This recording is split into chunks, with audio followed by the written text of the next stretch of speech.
Hello friends, કેમ છો બધા? આઈ હોપ બધા મજામાં જ હશો. તો શીરો તો દરેક ઘરમાં બનતો હોય જ છે અને દરેક લોકોને આવડતો જ હશે. પરંતુ શું તમારે એવું થાય છે કે સારો એવો શીરો બનાવતા તો હોય, પરંતુ શીરો બનાવવાની આટલી મહેનત કર્યા પછી પણ જે પ્રસાદ માટેનો બનાવ્યો હોય એવો ટેસ્ટ નથી આવતો? તો હવે તમારા દરેક લોકોની ચિંતા છે એ દૂર કરવા માટે પરફેક્ટ માપ સાથે સિમ્પલ રીતે શીરો બનાવવાની ટેકનિક છે એ હું લઈને આવી ગઈ છું, જેથી હવે માત્ર પ્રસાદ માટે જ નહીં, ગમે ત્યારે બનાવો ટેસ્ટ સેમ જ આવશે. તો ચલો જોઈ લઈએ.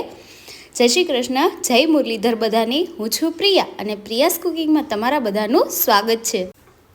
હવે તમારે ગમે તેટલો શીરો બનાવવો હશે, પણ આ રીતે પરફેક્ટ માપ સાથે બનાવશો એટલે શીરો હંમેશા સરસ જ બનશે.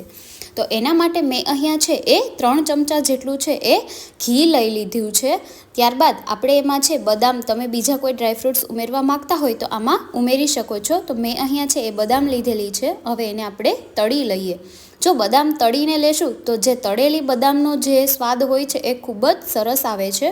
તો આપણી બદામ જે છે એ તળાઈ ગઈ છે, તો એને એક આપણે અલગ બાઉલમાં મૂકી દઈએ. ત્યારબાદ આપણે ઘીમાં છે 1 કપ જેટલો રવો ઉમેરી લેશું અને એને સરખી રીતે છે આપણે એને શેકવાનો છે. રવો ઉમેર્યા બાદ મીડિયમ ગેસની ફ્લેમ રાખી અને જ્યાં સુધી આપણો શીરો બનીને તૈયાર ન થઈ જાય ત્યાં સુધી પહેલેથી છેલ્લે સુધી તમારે એને સરખી રીતે હલાવવાની મહેનત તો કરવી જ પડશે. અને પેલું કહેવાય છે ને કે જો મહેનત કરશું તો અંતે એનું ફળ મીઠું જ મળવાનું છે. એવી જ રીતે શીરો બનાવવામાં મહેનત કરશું તો અંતે સ્વાદિષ્ટ જ બનશે.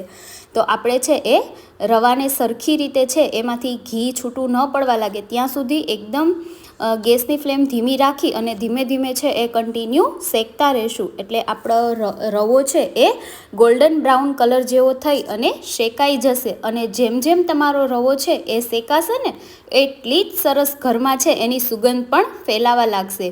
તો આપણો રવો છે એ હવે શેકાઈ ગયેલો છે. ત્યારબાદ આપણો રવો જે છે એ શેકાઈ જાય એટલે આપણે જે માપ રવાનો લીધેલો હતો એ જ પરફેક્ટ કપનો માપ છે એ ખાંડનો લેવાનો છે. તો મેં 1 કપ છે આપણે 1 કપ રવો લીધેલો હતો એટલે 1 કપ છે ખાંડ એમાં ઉમેરી દઈએ.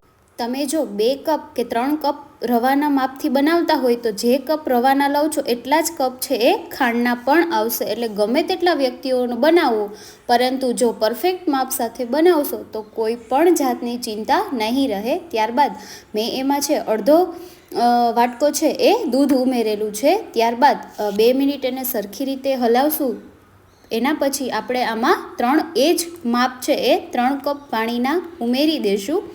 હવે પાછી ખરી મહેનત આવી ગઈ છે. જ્યાં સુધી આપણું પાણી છે એ રવો ઓબ્ઝર્વ ન કરી લે અને શીરો બનીને તૈયાર ન થઈ જાય ત્યાં સુધી આપણે કન્ટિન્યુ છે એ શીરાને હલાવતું જ રહેવાનું છે. હાથો તો દુખશે પણ મહેનત પણ થોડી પડે ને યાર. હા, તો આપણો શીરો છે એ એકદમ પાકવા લાગ્યો છે.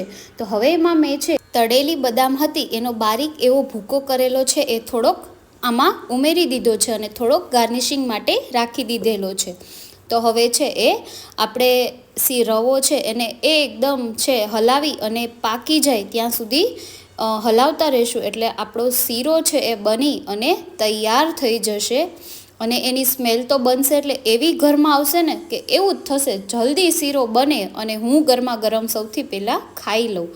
અને જો તમે એની નાની નાની ઢેફલીઓ પાડવા માગતા હોય તો તમે કોઈ પણ વાસણમાં ઘી લગાવી અને આ રીતે બની ગયેલો શીરો છે એ ઉમેરી અને ઉપરથી તમે જે વાસણ દ્વારા એને સેટ કરતા હોય કે કોઈ તવીથોલ્યો એમાં પણ થોડું ઘી લગાવી અને આ રીતે પ્રોપર છે એ વ્યવસ્થિત કરી શકો છો.